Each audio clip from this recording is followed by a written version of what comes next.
G'day there, welcome to this Mark's Reviews and Tutorials video. This is a real quick one about a low oil pressure warning light on your 30D or 20D BMW. We've got a 20D over here, and this is a b47 engine. This is where your oil filter is. If you've done an oil change yourself or someone else has done it for you, there's a little hole in the bottom of this fitting here. I'll show you that right now. And that little hole has to line up with a little knob. That hole has to line up with a little knob that is on the bottom right there. See it with the O-ring, the fitting and all the rest of it? This is a genuine BMW filter, and it's quite hard in here. It's not flexible, it's quite solid and hard. That knob has to go down into the hole that's on that socket. I'll show you that hole inside.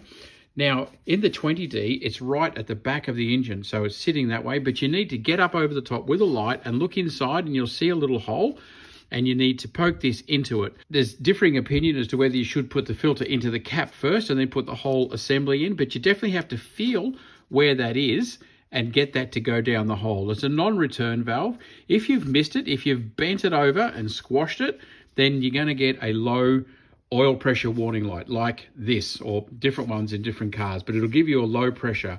If you've gone and got the wrong filter in your diesel BMW and it doesn't have this little fitting on it, you've just got a flat on the bottom, you put that in, then you'll get a full flow situation and two higher oil pressure situations. So low oil pressure is often because the filter's been, particularly straight after an oil change, because the filter hasn't been fitted properly. This has to go into that hole. High oil pressure is if you've got the wrong filter and you haven't got one of these on at all, or if you pull it out and it's broken off, like when it's down in the filter, you can't actually spin it. It has to come straight out because that is down into that hole. Both sides, it's got the hole, and I'll show you it.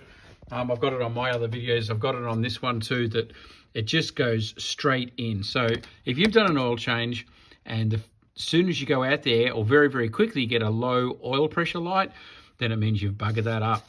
Now, when it comes to actually putting the cap on, it should go on pretty easy and straight down to the threads straight away. If when you put it on, it's all tight and it's way up high and it won't go down, it means you have not got that in the hole properly. That's what's gone wrong, and you've had to force it or bend it down. And if you've bent it, cracked it, broken it, whatever, throw that away. Don't risk that getting caught down inside, and don't risk any bits of filter getting down inside your engine. Very, very important.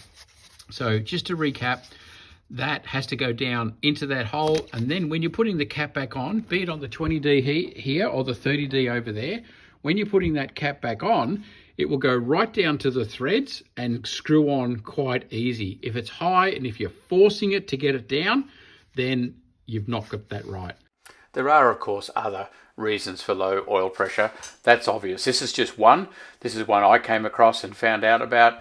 If you don't have enough oil, you can get low pressure. If your oil pump is playing up or blocked, you get low oil pressure. If your oil filter becomes contaminated and blocked, you can get low oil pressure. There's lots of other things, but this is just one. I wanted it up on the internet. I wanted it so people could see, particularly if you've just done an oil change yourself and you get this low oil pressure warning, then that's probably what's going on. Refit the oil filter or replace the oil filter if you've really mucked up the little bung on the bottom or it's not there. Don't put real cheapy non-brand oil filters into your BMW. Just don't do it. Have a look at this filter up here. I've got one that fell to pieces on me.